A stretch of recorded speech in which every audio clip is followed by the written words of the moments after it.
जुमा के दिन नवाफिल का क्या मामला है, कितनी रकतें पढ़ना चाहिए। पहले तो आप देख चुके कि जुमा से पहले कोई अदद मुतय्यन नहीं है, जितना चाहे पढ़ ले। जुमा के बाद कितनी है, अल्लाह के रसूल सल्लल्लाहु अलैहि वसल्लम फरमाते हैं इदा सल्ला अहदुकुमुल जुमा फलयुसल्ली बअदहा अर्बअन। तुम में से जब कोई शख्स जुमा पढ़े तो उसके बाद वो 4 रकतें पढ़े। तो जुमा के बाद कितनी रकतें हैं, 4 रकतें हैं।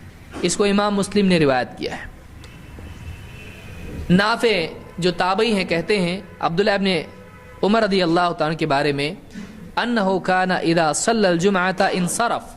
अब्दुल्लाह इब्न उमर रज़ी अल्लाह तआला अन्हु जब जुमा पढ़ लेते थे तो पलटते फसजद सजदतैन फी बैतिही, और अपने घर में जाकर 2 रकतें पढ़ते थे। तुम्मा क़ाल काना रसूलुल्लाह सल्लल्लाहु अलैहि वसल्लम यस्नउ ज़ालिक। अल्लाह के रसूल सल्लल्लाहु अलैहि वसल्लम ऐसा ही करते थे।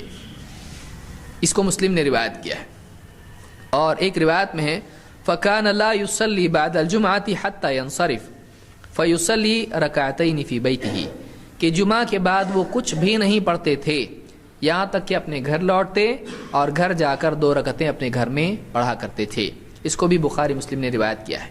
इन 2 रिवायतों से क्या बात मालूम होती है, इब्न तैमिया रहमतुल्लाह अलैह और बहुत सारे उलमा ने बात कही है कि जुमा के बाद अगर आदमी मस्जिद में नमाज पढ़े तो 4 रकतें पढ़े, और अगर वो घर जाए जैसा कि खुद अल्लाह के नबी सल्लल्लाहु अलैहि वसल्लम करते थे, अगर वो घर जाए तो वहाँ जाके कितनी पढ़े, 2 पढ़े।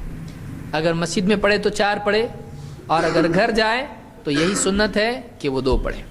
बाज़ उलमा कहते हैं कि घर जाए या मस्जिद जाए 4 ही पढ़ना चाहिए। क्यों, नबी सल्लल्लाहु अलैहि वसल्लम ने कितने पढ़ने के लिए कहा है, 4। तो दोनों एतबार से किसी पर भी आदमी अमल कर ले, कोई मलामत उसके ऊपर नहीं है, चाहे 4 पढ़े घर पे या चाहे 2 पढ़े। लेकिन मस्जिद में पढ़ा तो कितना पढ़ना पड़ेगी उसको, 4। इसी तरह से ये भी अदब इसमें है कि आपने फरमाया इदा सल्ला अहदुकुमुल जुमअ फला युसल्ली बअदहा शैअन हत्ता यतकल्लम औ यखरुज।